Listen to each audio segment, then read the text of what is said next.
I got something I want to say real quick. I said I wasn't going to come on camera today because I'm looking like I'm looking. But don't ever for 1 second think that because somebody is not calling you, because somebody is not checking for you, because they not texting you and blowing you up, don't ever for a second think that you did something wrong or you trying to figure out like what happened, where, especially when you were in a relationship with this person. I'm talking about a narcissist. Because I'm sitting here and I'm thinking, I'm like, okay, this is the discard. This is why they don't call. This is why they don't text, especially if you know you were a good woman or a good man. Not perfect, but you did everything that, you know, you were supposed to be doing. You did everything with a good and pure heart. You know, you had good intentions. You know, you're very loving, supportive, kind, and all of these things. Not perfect, but you know the role that you played in a relationship and you know what you bring to the table. And you know you can bring the whole tables, the chairs, the silverware, the napkins, everything, the drink, the food. You can do all that on your own. So I'm saying the only reason why these people don't reach out is because it's a sign of them tucking their tail. It's a sign of them running off and moving off to the next available person that they already had in their back pocket. And they want you to think that they don't give a damn about you. Like you ain't nothing. You ain't nothing. I ain't looking for you. I ain't reaching for you. I ain't nothing. It's their evil schematic way to make you feel like dirt and to try to make you feel like trash. But you know what you brought to the table. It's just that they know now that you have enough power and wisdom and understanding and knowledge, you have figured them out. You have figured them out. And because you figured them out, you don't want anything else to do with them. And they know this. Not only do they know it, they feel it.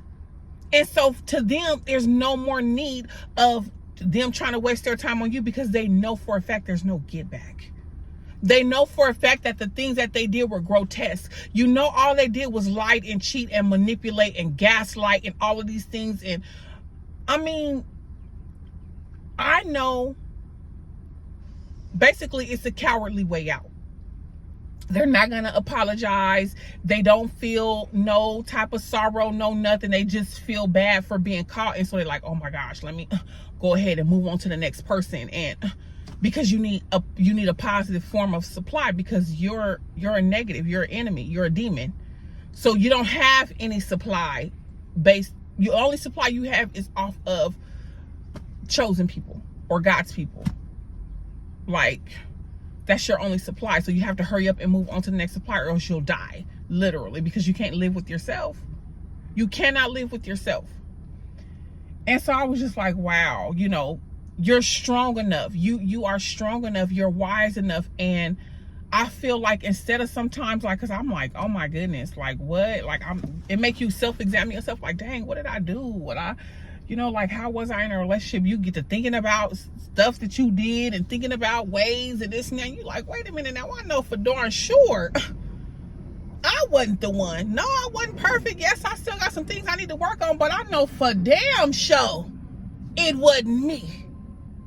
I know for sure it wasn't me. And so they have to go and tuck their tails and they know that you know. They know that you now know. That's just like, oh, I'm encouraging myself with this word. That's just like you calling out a demon to his face.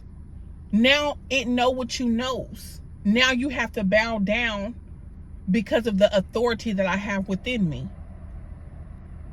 I recognize you now. I know who you are. I know that this is a game and a joke and you are the enemy. A lot of us have slept with the enemy. A lot of people are sleeping with the enemy. That's why God is exposing what he's exposing right now in this hour. Sleeping with the enemy, being around people, even family. You don't even necessarily have to be sleeping with them, but a lot of the enemies are your families and friends. You know what I'm saying? Those closest to you. That's the way the enemy works. But yeah. Don't feel bad about not being checked on when you know that's just a way to make you feel like crap. It's a way to try to manipulate your mind to make it seem like you were the one in the wrong. No, you're strong enough now. They now know that you know. They now know that you know that they ain't crap. that you were manipulated, that you were gaslit, that you were lied to, that you were cheated on. They know this. And so they run off and disappear and go on to the next set of people, next set of women, next set of men, and they go and they create this life and make people think that this is who they are. And you know, they so kind and they so happy, they so giving, they so this and so that, but behind closed doors, you're a different person. You're a different person behind closed doors. Your character and all that don't match up, but you have this mask on in front of other people. I count it as a blessing. Because come on now, what God has for us is far greater than anything that we have to let go. Not want to let go, have to let go. And so, yeah, that's what I wanted to say. Don't feel bad for somebody that's not checking for you when you know you were it, you know you were her, you know you were him. No, you're not checking for me because you know I know you now. I know your tale. I know your lies. I know your schemes, and you can't run that and pull nothing over me.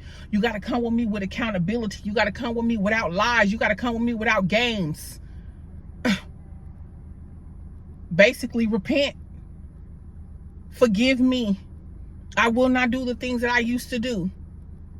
And not only talk about it, but be about it, because you will know them by their fruits.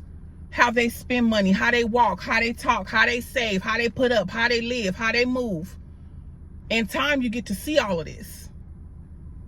Narcissists. And I know a lot of people throw this word around and everybody want to call everybody a narcissist. But when you know for a fact that you have had an encounter with a narcissist, not just somebody with like a little mental problem, little attitude, little up and down, your period coming, so you being a bitch, da. We ain't talking about that. We're talking about a real life Leviathan demon that attaches itself to you like a leech and literally sucks the life out of your body.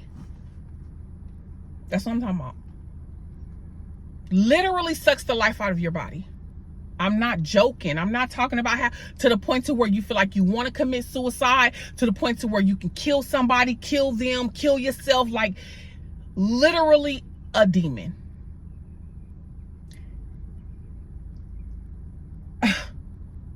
I've encountered 3. 2 in a relationship and 1 in my family. Narcissist. Demons. Bodies that the enemy used to do his work on the earth. Just like God, me and my best friend talked about this yesterday. Just like God have people out here doing his work and calling people and, you know, ministering and, you know, doing all this and all that for the Lord to build the kingdom. Trust and believe Satan has his people out here doing his work, building his kingdom. And he doesn't have horns, and he's not painted red, and he does not have a freaking tail with whatever that is on the end of a little white tip and all that. No. They're walking around here in body form. They're your husband. They're your wives. They're your sisters. They're your brothers. They're your aunts. They're your uncles. They're your mothers. They're your fathers. Narcissists. Demons. Earth disturbers. Don't worry. Don't worry your little head. Don't worry your head about why and they ain't checking for you when you know for a fact. Hold your position. Stand in your power. Know who you are. Continue to learn and grow and elevate. Continue to heal, however that looks like. It doesn't look the same for everybody. I'm spitting because you know it's good. However that looks like. Heal, grow, mature, elevate. That's what's going to make a mass. Starve them. They're watching, they're looking, they wish they had the guts to even reach out because they know how good you were to them. They don't get that. You don't get a you every day. You don't get a you every day. There's not many. And so the fact of who you were to this person or to these people in your family, they know your presence, your absence is felt. They know. They hold on to they know the memories, the things that you did, and how genuine you were, and all of those things. Yeah, they know. They know. But a narcissist don't care. They don't care. So continue to hold your head up, as I will, as we navigate and walk through this thing and come out on top like always, because we are still Psalms 24 for the rest of 24. And until the next time, inspire, be inspired. I love you guys. God bless you. Good day.